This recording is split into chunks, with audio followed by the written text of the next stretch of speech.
Good morning and welcome to Rising. We've got another great show for you today. It is a marvelous Tuesday morning in the District of Columbia, and I think red is your best color, by the way. Oh, thank you. I was going to say we look like an American flag right now. We do. Look at us, so patriotic. Jinx. Well, coming up on Rising, I'll be discussing a little bit in my lens about how some CEOs are actually not happy with Trump's business policies. Also, CNN commentator Scott Jennings, the man, he's referring Keith Olbermann, who's not the man, to the FBI. And multiple major countries are recognizing a Palestinian state. But first, of course, Robby, what is on your radar? Well, he's back. That's fast. Jimmy Kimmel is returning to your televisions tonight, or some of your televisions at least, after what will ultimately have been a suspension of less than a week. Disney said in a statement, "Last Wednesday, we made the decision to suspend production on the show to avoid further inflaming a tense situation at an emotional moment for our country. It's a decision we made because we felt some of the comments were ill-timed and thus insensitive. We've spent the last days having thoughtful conversations with Jimmy, and after those conversations, we reached the decision to return the show on Tuesday." One wonders whether Kimmel will suitably address the misinformation that he spread about the assassination of Charlie Kirk. I don't think he has any plans to. Democrats, liberals, and the mainstream media, after all, love to pretend that we have this big information problem in our country. It's all the fault of you, those Republicans who spread conspiracy theories and junk science and lies on social media. We're told the progressive Democrats, on the other hand, well, they're honest people who trust what the experts say, and they form conclusions based on reason and logic, not like that pro-Trump MAGA cult. No, no, no. That's why I'm always amused when we are presented with a high-profile example of a liberal Democratic commentator gleefully asserting something that is flat out wrong, as Kimmel did last week on his late-night show. Kimmel said the MAGA gang was trying desperately to deny that the 22-year-old Utah man, Tyler Robinson, who allegedly assassinated Charlie Kirk, was not one of them. In other words, he falsely implied the killer was right-wing or was motivated by a right-wing dislike of Charlie Kirk. We know now that that's not true. The suspect's family and friends described him as increasingly left-leaning, particularly on issues of gender. Robinson was living with and reportedly dating a male roommate who was transitioning to a woman. Robinson himself, said of Kirk, "I've had enough of this hatred." So if you think Charlie Kirk, one of the best-known conservative speakers in the country, was too hateful and thus deserved to die, you are left-leaning almost by definition. But we already know this. Here's what I wanted to mention today. It's not just Kimmel who misinformed his audience by promoting this falsehood about the shooter. A huge chunk of self-identified Democrats also believe the lie. That's according to polling from YouGov, which found that Democrats were more likely to believe that right-wing views had motivated the shooter than left-wing views. 10% of Democratic respondents thought the killer was left-wing. 33% thought he was right-wing, 20% thought he was motivated by something other than politics, and 37% said they weren't sure. Now, to be fair, not sure is, I guess, a perfectly valid response, and something other than politics is probably incorrect, but I guess not explicitly disproven. But 10% of them said the shooter was left-wing, and just 33% said he was right-wing. That's a healthy dose of misinformation. Hat tip to my friend Ben Domenech, who noticed this poll and called it to my attention. Now, I don't think it's some catastrophic crisis when a large chunk of the populace is misinformed about something, but Democrats certainly do. Remember all the efforts during the Biden administration and during the COVID pandemic and during the debunked Russiagate hoax to say that misinformation on social media was a cataclysmic problem necessitating government involvement? Remember when prominent right-wing dissenters were labeled disinfo superspreaders? Remember when conservative news sites were secretly blacklisted at the behest of state-funded disinformation research groups? Those efforts were pushed by Democrats and by Democratic administrations.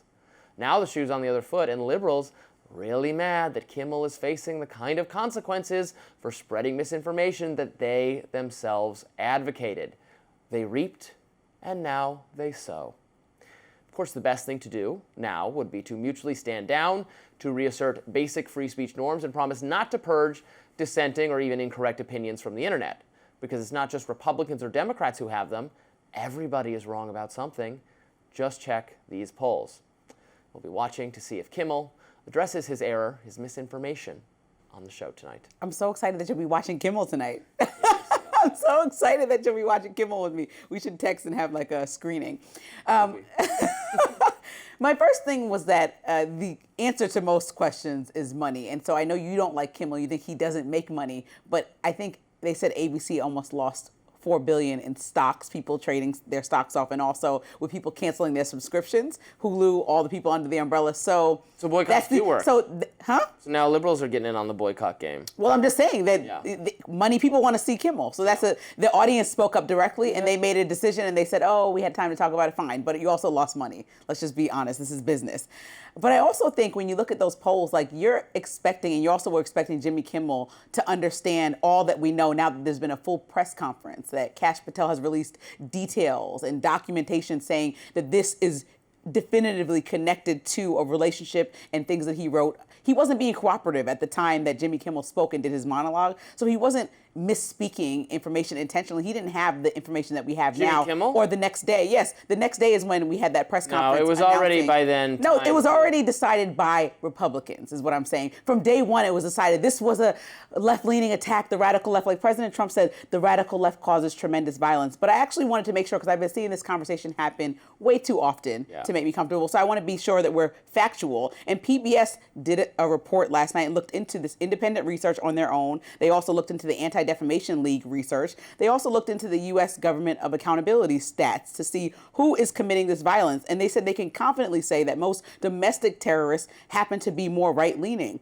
Yet still, I don't try to paint an entire party for being responsible for any of those actions. They said approximately 75 to 80% of U.S. domestic terrorism deaths since 2001 are actually right-leaning. You know why it's since 2001? Why since 2001? Break it down. They start counting on September 12th.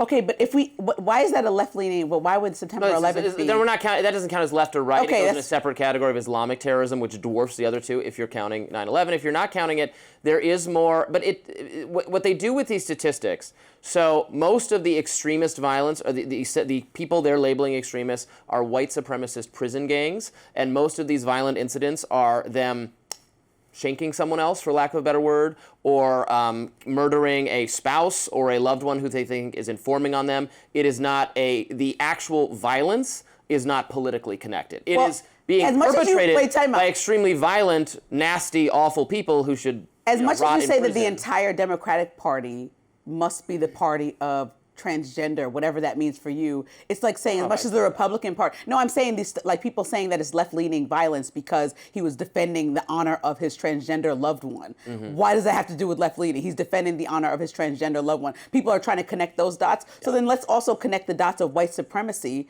to the far fringes of the right. You don't see like the far fringes of the left connecting the Great Replacement theory to what they're arguing for.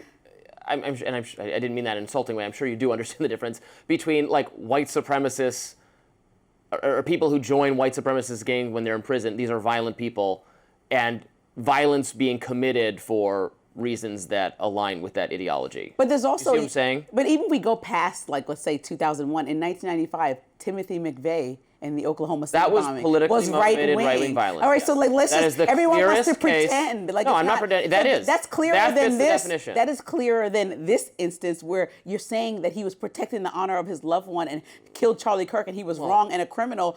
Again, why does that make him left-wing? I want somebody to really paint the picture to me. Just because he was a transgender man, his whole entire family, he was raised, Jimmy Kimmel had a point. He was raised under a MAGA-supporting family and a young man in college. I know that when I was in college, I was just self-identifying. That's an opportunity to 4 years to grow into who you are. It's a young person that has lived under a Republican household He said what he disliked his whole life. About He's Charlie not Kirk cooperating. Was the hatefulness. And we can tie it to this issue. You can tie it because you're trying to tie it, but it doesn't mean that he was left-wing. It could mean that he was just defending the honor of his loved one. And so Jimmy Kimmel really, we'll see what he does tonight, but why does he have to explain himself for thinking what the rest of the country was thinking? If most of these crimes are generally right-wing, I'm thinking this is the same thing. The only thing I agree with you is that a lot of the rest of the country was thinking that, but it's incorrect, as I think. Up next, the Trump administration is announcing that the FDA believes a mother using Tylenol during pregnancy could actually lead to risks of autism for her child. We'll be right back.